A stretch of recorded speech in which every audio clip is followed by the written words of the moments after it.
Hello everyone, I hope you all are doing well.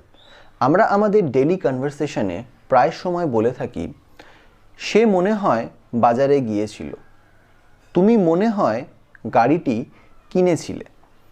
এই ধরনের কথাগুলোকে আমরা ইংলিশে কিভাবে বলবো সেটাই আজ আমরা শিখব। এই কথাগুলোকে ইংলিশে বলার জন্য যে স্ট্রাকচারটা লাগে সেটা হলো প্রথমে আমার সাবজেক্ট বসবে, তারপর বসবে seemed to, ওকে, তারপর বসবে ভার্বের ফার্স্ট ফর্ম এবং একদম শেষে বসবে আমার অবজেক্ট। চলো কয়েকটা এক্সাম্পল দেখে নেওয়া যাক। ফার্স্ট এক্সাম্পল, মনে হয় সে একটি ল্যাপটপ কিনেছিল। প্রথমে আমার সাবজেক্ট হি বসেছে, তারপর বসেছে ফর্মুলা অনুযায়ী সিম টু, তারপর ভার্ব যেটা হচ্ছে কেনা যার ফার্স্ট ফর্ম বাই, এবং লাস্টে বসেছে আমার object a laptop. He seem to buy a laptop. Second example, মনে হয় তাহারা ম্যাচটি জিতেছিল।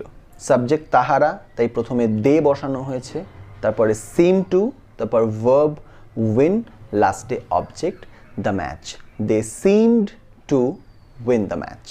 থার্ড এক্সাম্পল, মনে হয় সে টাকা চুরি করেছিল।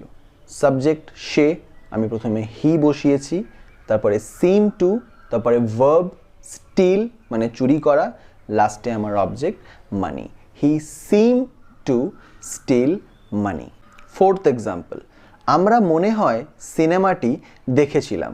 সাবজেক্ট আমরা, তাই প্রথমে উই বসানো হয়েছে, তারপরে সিম টু, তারপরে ভার্ব ওয়াচ এবং লাস্টে আমার অবজেক্ট দ্য মুভি।